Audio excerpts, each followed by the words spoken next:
obviously an emotional game against Golden State. Now you're facing Cleveland. And how is it that you balance it off and make sure that you're not too low or not too complacent against a team like Cleveland?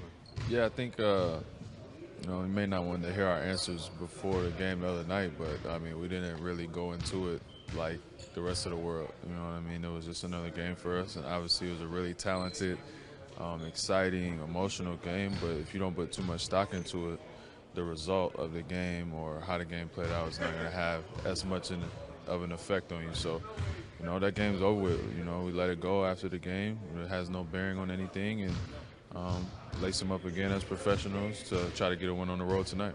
Nick talked about this Cleveland team playing with a bit more juice now. Yeah. What have you noticed about them in terms of how they've changed since the last time you guys? Yeah, I think early on they're trying to figure it out. About 20-some games in now, they're starting to find themselves and find their identity, and obviously trading Corver away. I think that some of the young guys are taking the onus upon themselves to try to embrace their identity and try to take over the team.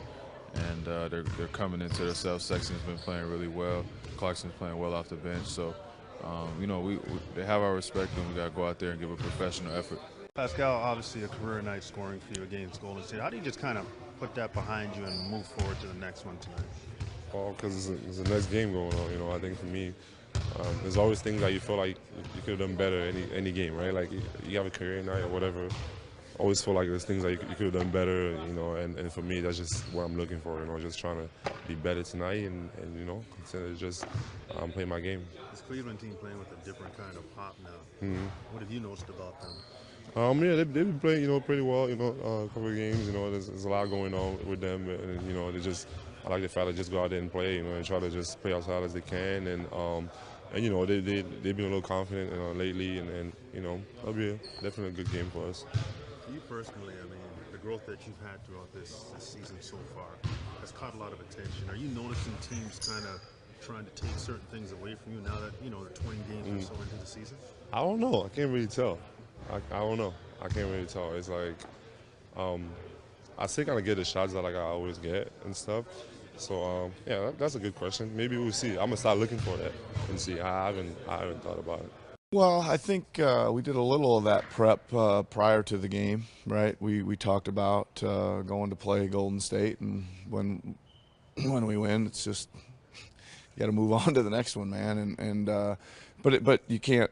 It's a really good question because it's real and it's there, and you gotta talk about it, and we've tried to be give them some time to not dig into anything. We didn't watch any post-game film or anything on it until this morning. So it was just a whole day yesterday to rest and recuperate and survive those emotions, and hopefully we'll be ready to go tonight. Obviously, stepping up to a challenge like Golden State is an indication of how good your team is, but how much of an indication is it when you can play a Cleveland team, you can still be just as focused and still execute? Well, I think here's what I think in these games like this, right? You're going to get their best shot tonight. They're playing much better.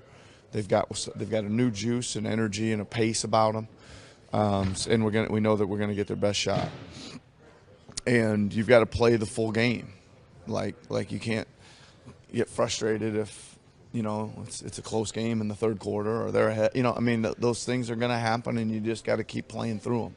And that's the main thing, man.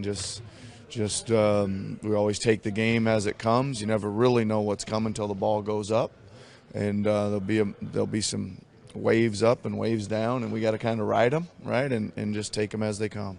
Obviously, it's a new year, and so much has changed on both sides. But when you come in this arena, do you think of the last 3 years at all?